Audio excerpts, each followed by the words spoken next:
Le FC Barcelone continue d'écrire son début d'année 2026 avec une maîtrise qui force le respect. À peine auréolés de leur nouveau sacre en Supercoupe d'Espagne, les Blaugrana enchaînent les annonces très fortes entre discipline sportive et renforts stratégiques. Deux informations majeures ont marqué l'actualité du club ces dernières heures: la suspension de Frenkie de Jong pour le prochain match de Coupe du Roi face au Racing Santander, et surtout le retour officiel de Joao Cancelo au FC Barcelone. Commençons par l'aspect disciplinaire.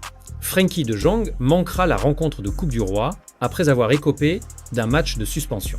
Une absence qui ne remet pas en cause la dynamique collective actuelle, mais qui rappelle que la gestion de l'effectif sera primordiale dans un calendrier de plus en plus dense. Flick devra faire sans l'un de ses joueurs les plus influents dans la construction du jeu, même si la profondeur de banc actuelle permet d'absorber ce type de coup dur sans panique. Mais l'information centrale, celle qui électrise les supporters et alimente déjà les débats tactiques, c'est bien le retour de Joao Cancelo. Le FC Barcelone a officiellement trouvé un accord avec Al Hilal SFC pour un prêt jusqu'à la fin de la saison, moyennant une somme de 4 millions d'euros.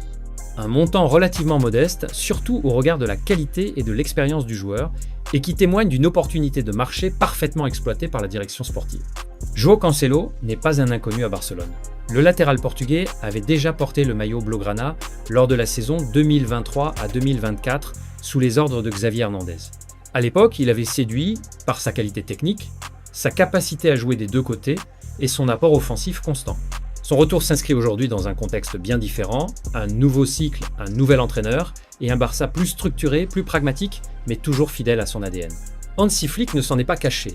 Avant même l'officialisation, l'entraîneur allemand avait confirmé avoir discuté du dossier avec son staff. Son discours est clair: élargir les options, enrichir les profils et donner plus de solutions tactiques à l'équipe. J'aurai plus d'options. C'est une excellente option, il possède une immense qualité, a-t-il déclaré. Des mots forts qui traduisent la confiance immédiate accordée aux joueurs. D'un point de vue tactique, l'arrivée de Cancelo ouvre un champ de possibilités fascinant. Capable d'évoluer aussi bien à droite qu'à gauche, il permet à Flick de repenser l'équilibre défensif sans affaiblir l'animation offensive.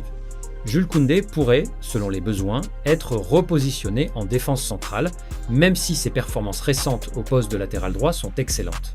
Ce n'est donc pas une remise en question individuelle, mais bien une optimisation collective. Plus encore, Cancelo offre au Barça une flexibilité rare.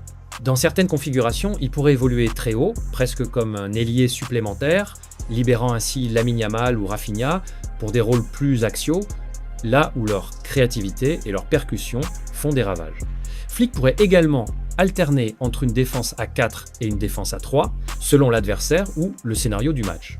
C'est précisément ce type de polyvalence qui distingue les équipes capables de viser tous les titres. Au-delà de l'aspect purement sportif, il faut souligner un élément fondamental: la volonté du joueur. Joao Cancelo voulait revenir à Barcelone, et il l'a prouvé.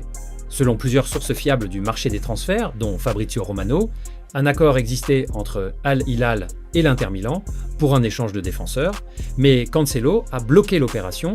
Son choix était clair, assumé, presque militant: rejouer pour le FC Barcelone. Dans un vestiaire où l'engagement et la discipline sont devenus des valeurs centrales sous Hansi Flick, ce détail n'est pas anodin. Le Barça ne recrute plus seulement des talents, il recrute des joueurs alignés avec le projet. Cancelo revient avec une motivation intacte, conscient qu'il doit s'imposer dans un groupe déjà performant, et non dans une équipe en reconstruction. Ce retour symbolise aussi une chose: le FC Barcelone a retrouvé une crédibilité sportive. Malgré les contraintes financières, malgré les règles strictes du fair play, le club parvient à attirer ou à faire revenir des joueurs de haut niveau, non pas uniquement par l'argent, mais par l'identité, le projet et l'ambition.